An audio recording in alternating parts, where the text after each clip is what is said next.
So first off we had the Snyder Cut, and now I guess we have the Zemo Cut.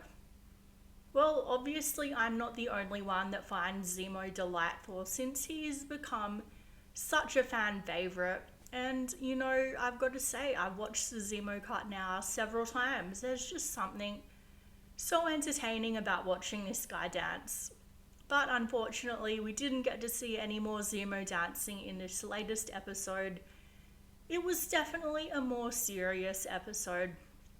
So before I go ahead and get into my reaction, if you want to see more videos like this one, please go ahead and subscribe and like this video because that really helps me out in the YouTube algorithm. So we obviously see the opening shot is a very emotional one. We have Bucky. He's in Wakanda with, I don't know her name, the lady from Wakanda, and she's going through all the trigger words for the Winter Soldier, trying to test if she says them, if Bucky is going to go back and revert to his Winter Soldier persona. And, I'm not someone who gets really emotional and starts crying in TV or movies. Like, I don't really cry at all in sad movies. What can I say? I'm a robot. Like, if it's an animal, that is an exception. Like, John Wick was hard for me. But, when it's about people, yeah, whatever. But if anything was going to break me, it would have been this scene. It was a pretty hard thing to watch because you can see just how emotional this moment for him is, finally realizing that he's actually free. So something happened in this episode that I think every single person, or most people watching this show, saw coming a mile away. John Walker finally took the super soldier serum, and we could see it happening. We could see the lead up to this. And then in this episode, we could see how emasculated he looked getting his butt kicked by the Wakandans. So it makes sense that given the opportunity, he would take the serum. And, I knew that his friend dying would be the catalyst of what eventually made him take the serum because, come on, basically every hero or villain ends up losing somebody, and that is what spurs them on to becoming a hero or a villain. But I don't think it's as black and white enough. It's not a black and white issue with John Walker to say he's a hero or to say he's a villain because I think his intentions are good. Like, hear me out. I know a lot of you really hate him, but hear me out. He stops and contemplates before he takes the serum.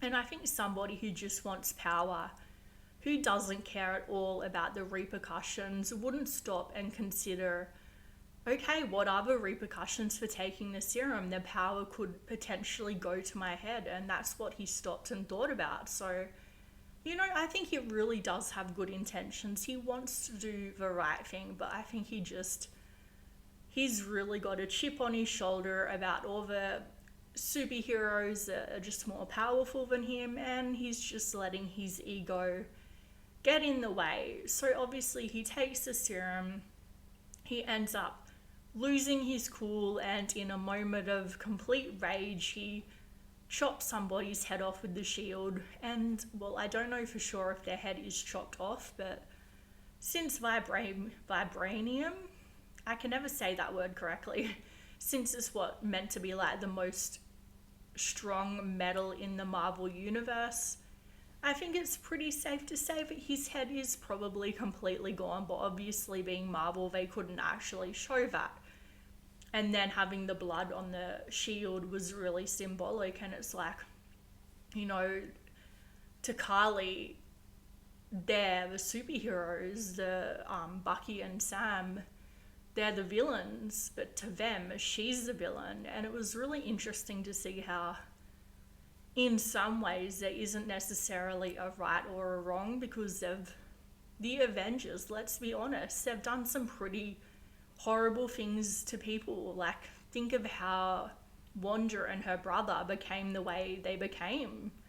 So someone's hero, someone's villain, and that was a really interesting topic, I think, that they sort of shed some light on in this episode. So Yeah, I think I've seen a lot of people saying that this show isn't what they're expecting, it's not big enough, and I disagree. I think they need to remember this isn't a movie, it's not meant to be a movie, it's meant to be a glimpse into the more everyday life of an Avenger, behind the scenes, sort of, and I really like it.